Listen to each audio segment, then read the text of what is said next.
Welcome to our Path to a Clean Energy Future panel and discussion. My name is Siri and I am one of the student organizers for the University of Minnesota's Beyond Coal Student Group. We are really excited to be having this panel tonight because we think that it's incredibly important to hold an open dialogue about energy use and the impact that it has on our university, our environment, our health, and our economy as we move forward into the future. Hopefully our panelists will give you a better idea of what we might do as students, as faculty, as community members to promote clean energy at our university and beyond.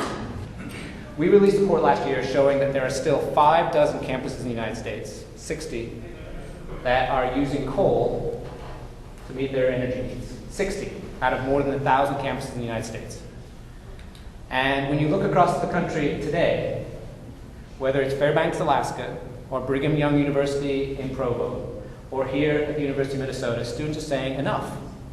We don't want to be a part of financing this filthy 19th century system, and it has to change. So there are students across most of those campuses today saying, this is something we can do immediately, it's something we can do to showcase students are leading, and it's something we can do immediately to demonstrate that there is a strong demand in this country for clean energy and moving us beyond coal. We can't ignore the fact that our environment plays a role, and probably a bigger role than even we realize, in the incidence of asthma. We know that the Pollution Control Agency has very specific goals around reducing emissions, and obviously we'd love to see that happen faster. You guys will all be talking about that. And we also know that some of the biggest areas of problem or trouble in our state is right here in the Twin Cities. So that's an important thing when we think again about air quality. So again, bringing it down to a little bit more of a concrete example, why does that matter to health partners? Well, in looking through our commercial health plan members, about 7% have asthma. That tracks fairly closely to national incidences. But in Minnesota, that means if we look at it as a whole state, about 400,000 people have asthma in Minnesota. And for us, we can actually look at the claims cost. We come up with a number, but so what? The number gets me an article, big deal. What do we do with a number like that? If we knew the full cost and agreed about it, we would be really no better off because under the rules of the game, we don't have to pay any attention to that. So the only way to use economics instrumentally, not just to use economics to measure things, but use it instrumentally to cause change, is to make use of that number in policy. We need to change it so that when we dig into our pocket to pay for light, we see some of these other costs that you tell me are really, really important. Our program is being implemented under the President's charge to a sustainability committee, which is setting goals for the university and rolling that out system-wide. So the things that we're doing are incorporated into the institution, and so we're going to be setting up goals and measures for our sustainability efforts. Several community members in the group, in the city, have asked us to set up a separate task force to address coal. We are incorporating into the sustainability structure. We have a system-wide committee that's being formed by the president, and also a campus committee that's being formed by the president that will address the energy program. The greenest unit of energy is the one we don't have to use. And so we've been launching, if people hopefully seen this kind of sticker all over campus, it all adds up. Our effort to how to reduce our carbon footprint and reduce our energy consumption in total. As part of that, we put together an eco-team, energy conservation operations. So we're looking at everything from green computing, how you turn off and make sure all these machines connected to our system, 45,000 of them on our networks, turn themselves off when people aren't using them, to building standards, how do we make buildings right the first time, scheduling buildings so we are only using them and turning on and operating it when they're actually used, labs and energy renovations. And finally, the All Adds Up campaign, getting people to understand where we are. Where are we from? We set our goal about 18 months ago, saying during this fiscal year we're going to reduce our energy consumption 5%. In March, we surpassed that goal and have now, annualizing that impact, reduced our carbon reduction by over 24,000 tons, or turning that into a money perspective, nearly $2.4 million. So we feel really good about that progress. Are we done? Absolutely not. Pretend that burning coal has a social cost that Professor Taff talked about.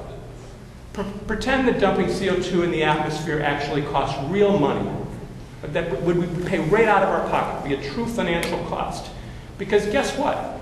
That's what the United States Senate is working on doing, is putting a price on carbon dioxide and limiting the amount of CO2. So if you pretend that these costs are in the price and use that to guide your decision, you'll find the will to get off coal. And the trustees would support it, and the faculty would support it, and the community would support it, and the students would support it. But the University of Minnesota does not want to be one of 50 campuses in America that burns coal, when the science is so clear. And the university is doing such amazing work to bring clear the problem and bring clear the solutions. The campus wants to get its operations in alignment with its values and with its goals. And the campus has got to figure out a way to get beyond coal. Acknowledging that there isn't a plan in place at this time, what kind of time frame could we look for to be off of coal? The plan is supposed to be in place. We're going to get the President's climate commitment this year. So we're trying to get those committees in place within the next few weeks and get them started. It's a long process, as Mike said. There's a lot of people feeding into who's on the committee. We had to go to the departments, and it took longer than I expected, being new to academia. So we are working on that process.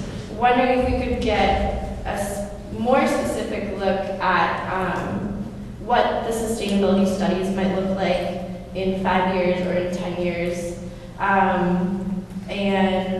and even the timeline to the end of the study. The President's climate commitment requires the climate action plan to be developed. That projects when you'll be climate neutral. So that process tells you a timeline by which you'll implement the changes that you'll implement, how long that will take. So I imagine there will be people from both our energy management group, but also individuals familiar with these other options involved in what we take to, if we do go to a different type of fuel, that would be one thing. But we're looking at all the different scenarios there. So it might depend if there's other options that come up that are faster to implement, then maybe temporary things could be done, or the longer term projects, then you would have on your schedule for implementation after the equipment goes through its depreciation. So I guess the process will determine that, but the timeline is supposed to be determined at the end of the climate action plan.